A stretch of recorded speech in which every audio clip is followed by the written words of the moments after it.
Hey there everyone, if you're actually new to Monster Hunter Wilds, you might have actually heard the advice telling you that you shouldn't really waste your time farming while playing through the campaign. And this advice is actually quite solid, but a part of it actually does follow through to the higher rank levels once you beat the campaign.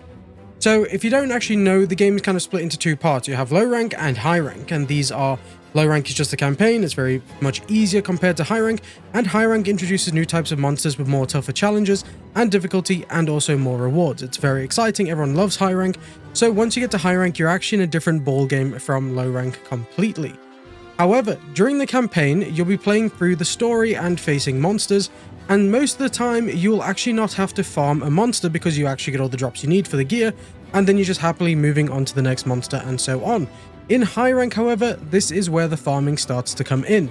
And if you're actually more familiar with low rank, and every time you speak to Alma, you will most likely notice the optional quests. This is where you can replay some of the monster hunts you've done in low rank, which is actually shown by the blue star next to the creatures or the monsters. Now in high rank you can tell is by the orange stars, and these will go up in more difficulty as you go on through the game. But like I was saying, if you have been playing through low rank and you did need to farm something just once or twice, you will most likely have come to the optional quests. This is because the investigations were actually not an option to you during low rank, but it is now an option during high rank. Now, you might ask what are investigations, and that's pretty simple. These are missions like optional quests. However, these will actually drop more rewards, more rare materials, and bonus zenny and other items as well, just depending on which quest actually appears. So, like an optional quest, you can actually accept an optional quest at any point in the game. There, you'll always get the fixed rewards from that quest, so it's just usually just the monster drops that monster can drop. However, these investigations have a chance to drop much better gear and loot for you because it gives you actual bonus items, which is worthwhile compared to farming on a normal quest.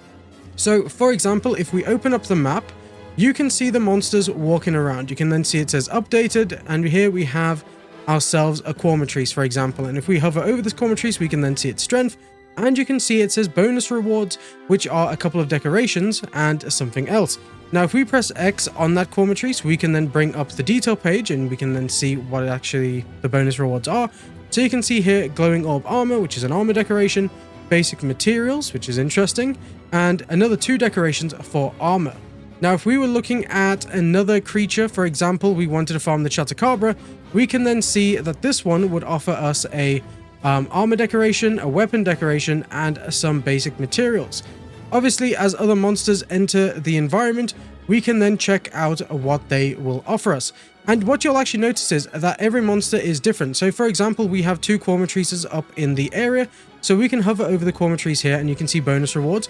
This is the armor decoration, the basic rewards, and also the other armor decoration. If we come over to this one though, you can see that the rewards are different. Here we have a weapon decoration, basic materials, armor decoration, and more valuable materials too. So realistically, we would be better off doing this Quamatrice over this one. Now, when you click on these, you'll actually have to make sure you pay attention to things because as you can see that the time limit and the reward money is also different, but sometimes the failure conditions or conditions of the mission are slightly different. Now, if you wanted to do this Quamatrice, what you can do is actually click on details, and then you can actually click on it again and you'll get the option to begin field survey, which is just you jumping straight into the hunt, or you want to save it as an investigation. Now, if you click on save as an investigation, you will use some hunter points to actually save it as an investigation. We're going to say yes in this example, and you can see in the bottom right there it says saved investigation. Now, when we talk to Alma, we will then see a list of our quests again, and we click post join, we'll have the option for investigations. As you can see, I've got some that are saved here. So these are some with some rewards that I actually liked. Obviously, just save the ones that you actually like. If you don't like the rewards, don't bother saving them. It's totally fine, and we'll explain that in a second. But as you can see here, for example, we have the Raffian investigation. Now, the nice thing about this Raffian investigation is this Raffian will give us a armor decoration, a Raffian ruby, which is a rarity 7 item, which is why this one is especially shiny in my eyes, and I really want to do this hunt. We then have the 2 armor decorations as well, which are pretty cool, but it's mainly the rarity 7 item that we're doing this investigation for. Now, in the bottom right, you can see that it says left and then the number 3. This means we can actually do this hunt 3 times before this quest is now unavailable to us, which means we can get 3 Raffian rubies by the end of our little farming with the Raffian here, which is pretty cool. Now, this is the same with the Quamatrice investigation we just picked up. This will allow us to do this 3 times before the quest is gone, and as you can see here with this Chatacabra one, I have the icon for left 2 because I've already hunted it once. Now, if you do actually end up filling out your investigations page, that's not an issue. You can come straight over to an investigation and press triangle and then literally just delete the investigation, and it will then remove it from your investigation page to make more space. Now, if you're farming a specific monster and you can't actually find that monster in your environment, what you can do is come up to any pop-up camp or your tent, then come over to the area where you've got the barbecue menu and you click on rest. Here you can change which environment you actually want and the time of day you want, and then confirm. So for example, we can change to no change, or we can change to plenty for this example. Then we'll change it to morning and we click confirm. It will require some guild points, which as you can see here costs 300, but that's totally fine. We're then going to spend those points to change the weather and the time, and we're just going to let it load and I will show you the differences there.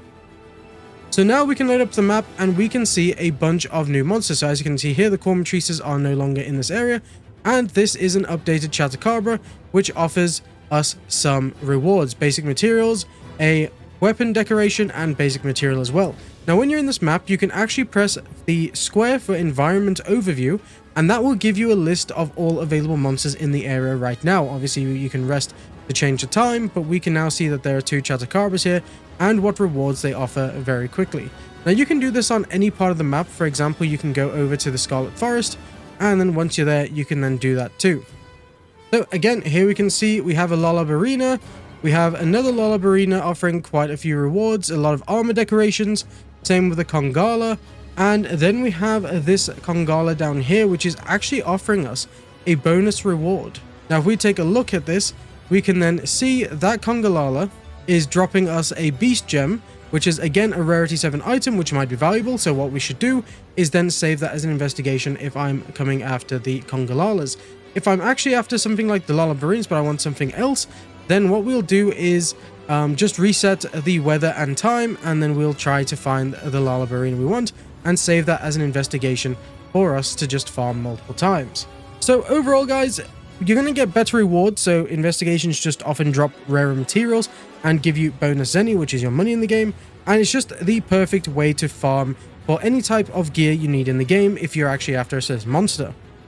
It's just making your progression more efficient, which is just easier because, like I say, you're getting more loot and you're also getting just much more bang for your time investment with the game. Plus, sometimes investigations will actually keep hunts a bit more fresh, because sometimes the investigations will be multiple monsters.